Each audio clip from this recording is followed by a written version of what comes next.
Assalamualaikum warahmatullahi wabarakatuh. Selamat siang dan selamat bertemu kembali dengan Bapak di dalam pelajaran peralatan proses kimia. Ini adalah pertemuan ke-9 yang kita lakukan perkuliahan ini secara online.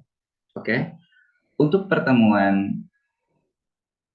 kemarin, yaitu pertemuan ke-8, kita sudah selesai melaksanakan UTS. Mudah-mudahan hasilnya yang terbaik. Dan di pertemuan 9 ini kita akan mulai dengan salah satu alat yang sangat penting dalam sebuah industri yang kita kenal dengan reaktor. Nah, reaktor ini merupakan salah satu alat jantungnya proses pada sebuah industri, seperti industri petrokimia ataupun industri makanan dan minuman. Contohnya misalkan teman-teman pergi ke pabrik makanan, contoh kasusnya adalah Yakult, maka di situ kita akan mengenal reaktor, yaitu reaktor batch.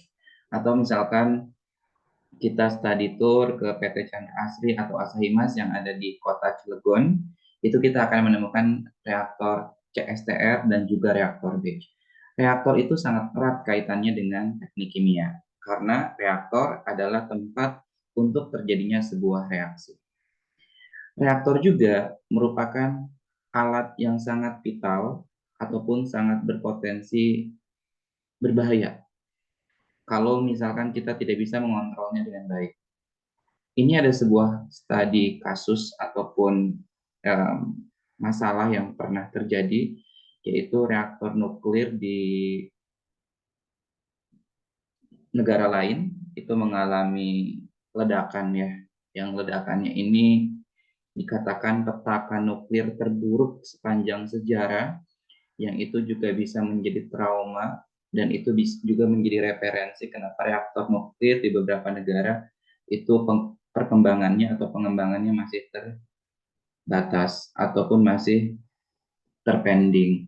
Hal tersebut karena berkaitan juga dengan potensi bahwa ketika reaktor nuklir ini meledak, di situ memakan korban jiwa yang sangat banyak, merusak lingkungan serta juga daerah tersebut.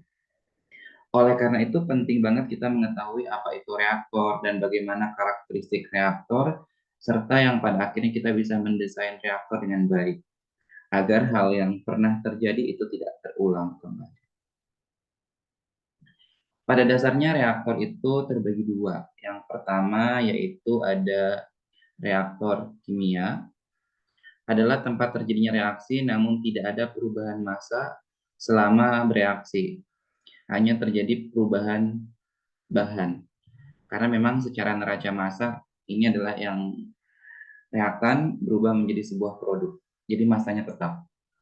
Sedangkan reaktor nuklir adalah perubahan massa yang sangat besar menjadi sebuah energi yang sangat tinggi. Jadi reaktor nuklir ini makanya ketika terjadi ledakan itu sangat berpotensi ya merusak gitu. Nah, untuk reaktor kimia yang sangat sering kita pakai yaitu adalah reaktor batch dan juga reaktor continue. Sedangkan reaktor yang memang jarang terpakai tapi ini penting diketahui adalah reaktor semi batch. Oke. Yang pertama, apa yang membedakan antara reaktor batch dengan reaktor continue? Nah, ini harus ketahui. Ternyata kalau reaktor batch itu produksinya biasanya skala kecil. Contohnya itu adalah fermentasi. Sedangkan untuk continue produksi jangka panjang dan biasanya skalanya juga besar. Di samping itu untuk reaktor batch biasanya lebih fleksibel untuk memproduksi 2 atau lebih produk. Sedangkan yang continue itu sesuai dengan desain reaktor awal. Nah, untuk reaktor batch ini memang relatif lebih rendah modalnya karena juga kapasitasnya kan kecil, sedangkan untuk continue biasa modal awalnya tinggi karena kapasitasnya juga cenderung besar. Kalau reaktor batch untuk meningkatkan kapasitas biasanya kita membuatnya tidak hanya satu, tapi 2 atau lebih. Nah, untuk reaktor batch memang mudah di shutdown dan juga di startup, sedangkan untuk continue itu harus terjadwal. Itu contohnya ya, beberapa hal yang rekan-rekan juga bisa membaca. Yang pertama kita akan membahas tentang reaktor batch. Pada saat bereaksi memang tidak ada massa yang keluar ataupun massa yang masuk. Ini pada saat apa? Pada saat bereaksi. Jadi ketika misalkan rekan-rekan memasukkan bahan ke dalam sini, kemudian ini kita tutup valve-nya, nanti di sini akan bereaksi. Setelah itu baru nanti dikeluarkan. Ini ada valve-nya juga di sini. Nah, ini di sini ada waktunya, apakah 2 jam atau misalkan 3 jam. Itu tergantung dengan waktu yang dibutuhkan untuk bereaksi. Nah, fasenya biasanya adalah fasenya cair. Gitu. Reaktor batch ini memiliki keuntungan itu lebih murah dan lebih mudah untuk dioperasikan serta dikontrol. Tapi juga punya kekurangan, seperti memang kita cenderung sulit mengendalikan suhu. Karena ini sangat dipengaruhi oleh reaktan ya. Dan karena memang batch, biasanya juga dia close tertutup gitu. Jadi ketika kita mau mengontrol suhu itu cukup sulit. Terus di sini juga membutuhkan pengawasan, takutnya tiba-tiba terjadi penurunan konsentrasi A menjadi konsentrasi B misalkan, dan itu ternyata eksotermis, so we must control gitu. Ini memang tidak cocok untuk fase gas karena berpotensi bocor, dan juga memang tidak cocok untuk yang skala besar karena waktu bereaksinya kan cukup lama ya, makanya kita bisanya menggunakan 1 atau 2 reaktor batch. Nah, untuk reaktor batch ini contohnya di sini adalah CA0. Ini adalah CA0. Berubah dia menjadi CA. Artinya CA0 ini awalnya tinggi karena dia adalah reaktan. Tapi seiring waktu menurun, nah menjadi CA atau keluar. Ini sangat dipengaruhi oleh DT. Jadi kita bisa menyimpulkan bahwa DCA per DT ataupun DNA per DT. Maksudnya gimana? Di sini ada terjadi perubahan konsentrasi. Bapak nunggu sebentar ya, mau nge-charger handphone sama laptop.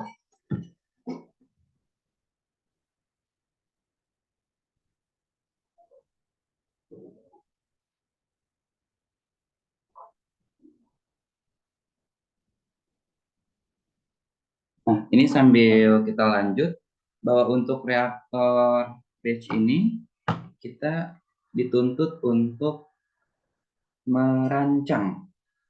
Jadi rekan-rekan pada akhirnya dari pelajaran pengenalan peralatan industri kimia ini nanti bisa merancang reaktor ketika nanti perancangan pabrik. Nah, untuk merancang reaktor ini, yang pertama kita harus mengetahui persamaan umum neraca massa.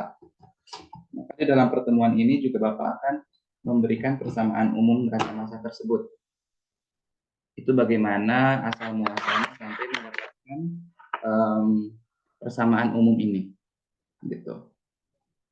Kemudian yang kedua adalah lihat apakah yang diberikan. Jadi data apa sesungguhnya yang mau kita peroleh gitu. Misalkan laju reaksinya dari penelitian orang sudah dapat, konstanta laju reaksinya sudah dapat, atau konsentrasi awalnya, masa awalnya sudah diketahui. Nah, ini kita bisa lanjut gitu. Kita juga harus bisa menyatakan laju reaksi sebagai fungsi dari konsentrasi. Ini bisa dapat dari penelitian. Lalu kita bisa menggunakan stoichiometry kayak gitu, baru kita nanti akan menghitung neraca energi. Dari situ baru kita bisa menentukan dia apakah isotermal atau non isotermal. Ketika energinya non adiabatis ataupun adiabatis, ini juga diketahui, baru nanti kita akan menggabungkan persamaan tersebut menjadi sebuah desain yang kemudian selesai untuk desain reaktornya. Jadi tahapannya cukup panjang ya, rekan-rekan. Oke, di sini Bapak akan mengajarkan bagaimana menentukan mole balance. Ini tahapan pertama di dalam kita memahami tentang persamaan reaktor batch. Mole balance. Nah, kita ketahui bahwa reaktor batch itu biasanya kita harus menyusun neraca massa. Input sama dengan output. Nah, input sama dengan output. Di dalam input reaktor batch, biasanya ada laju alir masuk. Nah, sedangkan outputnya itu penjumlahan dari akumulasi plus laju alir keluar plus laju alir reaksi. Sehingga ketika kita ingin mendapatkan persamaan akumulasi, maka laju alir keluar sama laju alir reaksinya pindah ruas, yang kemudian dia menjadi negatif. Nah, untuk laju alir masuk, kita simbolkan dengan FA0. Sedangkan laju alir keluar adalah FA. Sedangkan laju alir reaksi adalah min RA dikali dengan volume. Kita mendapatkan akumulasi adalah DNA per dt. Yaitu artinya perubahan konsentrasi laju alir A per waktu. Jadi seiring waktu konsentrasi A ini akan berubah. Gitu. Karena reaktor batch ini memang tidak ada yang masuk ataupun yang keluar, maka kita bisa mencoret, menghilangkan FA0 dan juga FA. Karena laju alir masuk sama laju alir keluar selama bereaksi itu kan tidak ada. Maka kita menjadikan 0.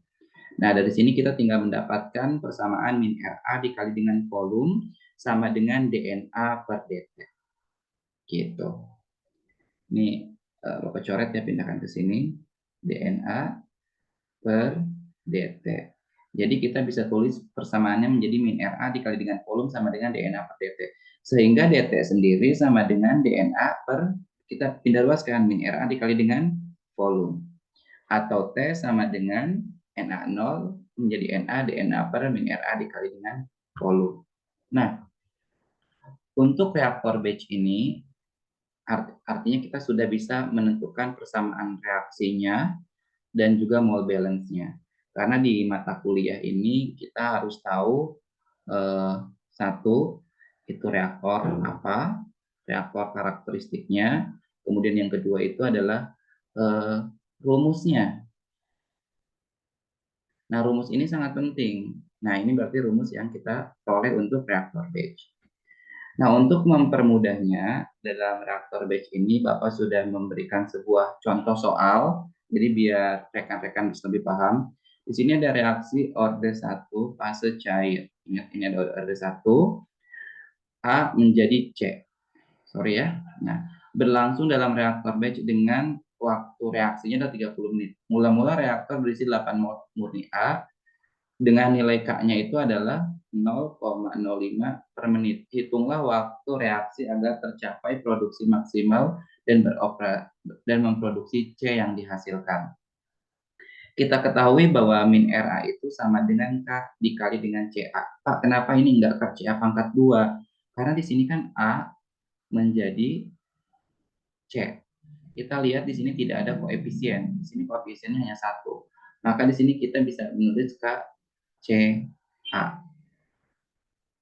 KCA itu sama dengan min RA.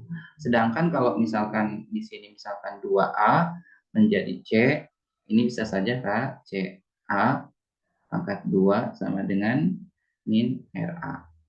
Nah, sampai sini paham ya? Kenapa ini nilainya itu KCA itu. Nah, di mana KCA ini kita bisa juga tulis dengan sama dengan KCA0. Nah, ini sama dengan 1 min X. Apa itu X? X itu adalah konversi. Gitu. Sehingga kita mendapatkan persamaan ini. Dari neraca massa kita ketahui bahwa min RA tadi kan sama dengan Na0 dx per volume dikali T ya, atau Ca0 dx per dt. Nah, dari sini kita bisa memasukkan nilai KCA0 1 min X, CA0 dx per dt. Jadi min RA ini kita ganti dengan ini, kemudian karena RA0 itu juga sama dengan CA0 dx per dt dari rumus yang tadi kita peroleh. Karena CA0 ini sama, kita bisa coret Jadi kita tinggal mendapatkan K1 min X sama dengan dx per dt. Artinya kita bisa mengintegralkan dari 0 ke X, berapa sih konversinya dx1 min X? 0 T K dt. Gitu. Sehingga dari sini X-nya kita bisa mendapatkan sama dengan 1 min eksponensial min K dikali dengan T. Di mana dx per dt-nya itu adalah K1 min X. Sehingga kita bisa memasukkan rumus ini karena X-nya itu kita ganti dengan ini. Nah, X ini kita ganti dengan 1 min eksponensial KT ini. dx per dt. Sehingga dx per dt-nya sama dengan nilai K ini. Dari sini kita mendistribusikan persamaan poin 1 ke dalam persamaan di atas, di mana T plus TD dx per dt sama dengan min K dikali dengan T sama dengan 0. T-nya kita tulis, kemudian waktu dia berakhirnya 30, kemudian dx-nya itu adalah 0,05 pangkat K dikali T, kemudian min 1 sama dengan 0. Sehingga peroleh nilai T-nya sama dengan 26,95. K-nya kan udah ada nilainya. Nah, saat T26 maka X-nya adalah sebetulnya nilainya adalah 0,74. Sehingga dari sini kita bisa memasukkan produksi C itu sama dengan 5 karena 0,74 kan konversinya dikali dengan mol awal yang Ca0 dikali dengan konversinya ini berikan jadi nilai CB nilai C itu 590 kita masukkan ke sini kemudian 60 menit per jam kita konversi di mana kan diketahui T-nya itu adalah 26 plus 30 menit yang awal sehingga kita mendapatkan 6,24 mol C per jam gitu. Nah ini contoh soal tadi bisa teman-teman rekan-rekan ganti ya dengan soal baru jadi silakan dikerjakan untuk belajar. Reaktor kontinu berikutnya adalah reaktor kontinu. Tadi kita sudah membahas tentang reaktor batch, sekarang kita akan membahas tentang reaktor kontinu. Pak, reaktor kontinu itu ada apa saja sih? Reaktor kontinu itu ada CSTR misalkan CSTR ini sama dengan MPR juga ya MFR sorry maksudnya ini atau CSTR kemudian juga ada pelaku reaktor atau reaktor alir berpengadu gitu.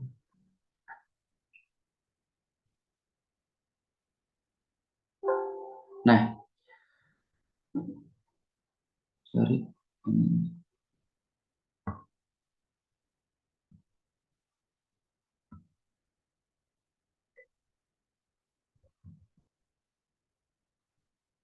kemudian um,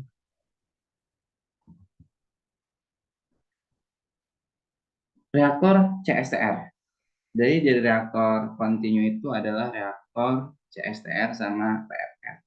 Nah untuk CSTR ini atau MFR ini biasanya itu adalah ada masa yang masuk sama ada masa yang keluar.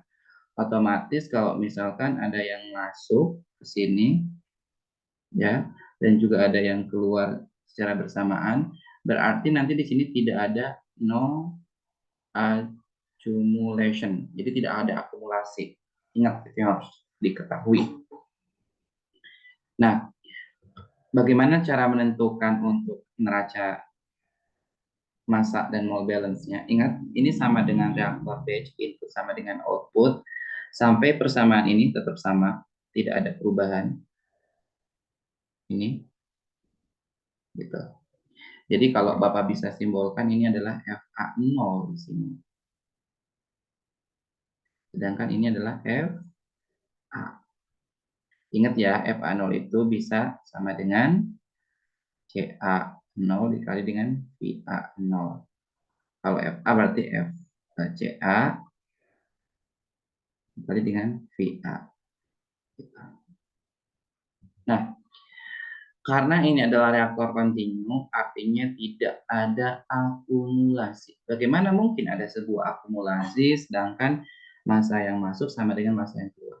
artinya DNA per detiknya kita bisa coret, artinya tidak ada perubahan konsentrasi A seiring waktu, sehingga kita bisa menjadikan sama dengan 0.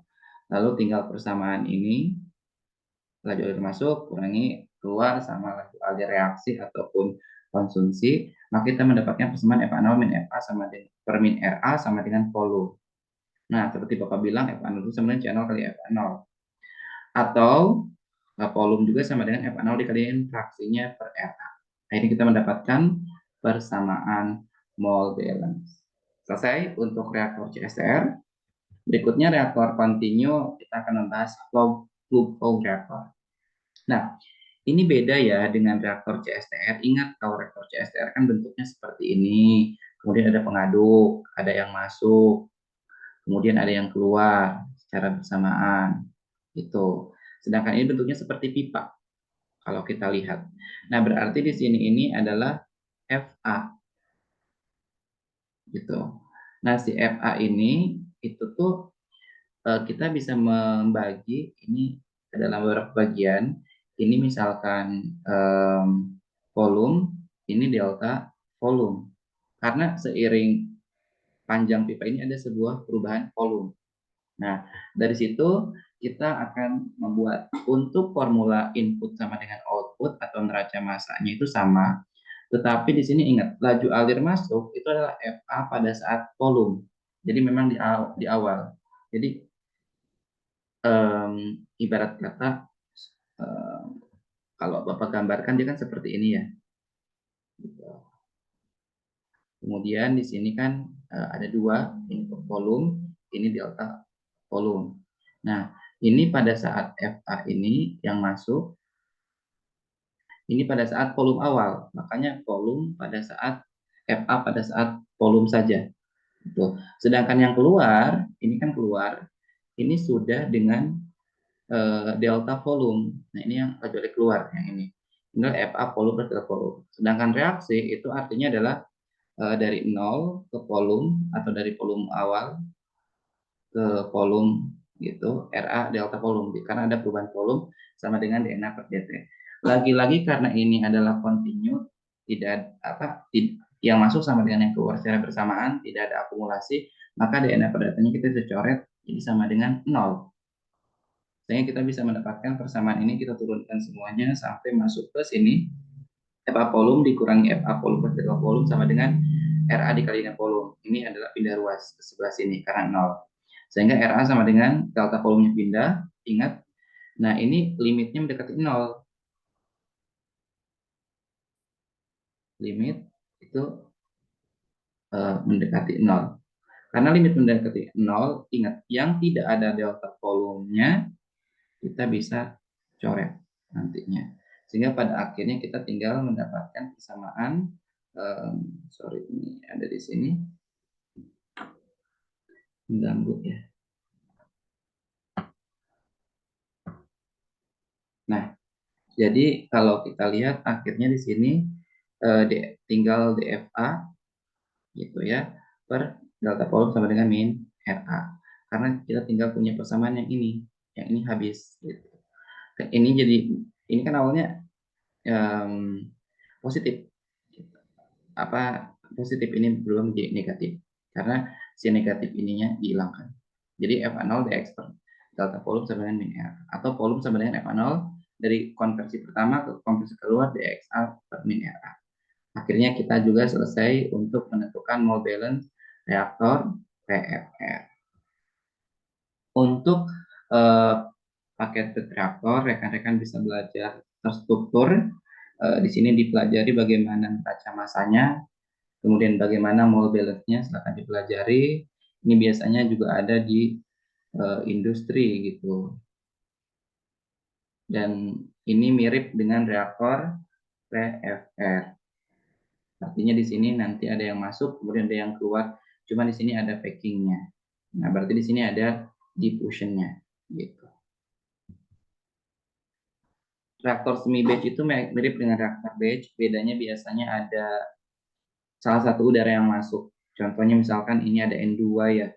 N2 masuk dan ternyata N2-nya juga keluar. Tapi untuk feed-nya itu ketika masuk kita tutup lalu kita keluarkan menjadi sebuah produk gitu. Oke, itu saja yang Bapak dapat sampaikan. Terima kasih untuk perhatiannya dan tetap semangat perkuliahannya. Thank you very much for your attention. Assalamualaikum warahmatullahi wabarakatuh.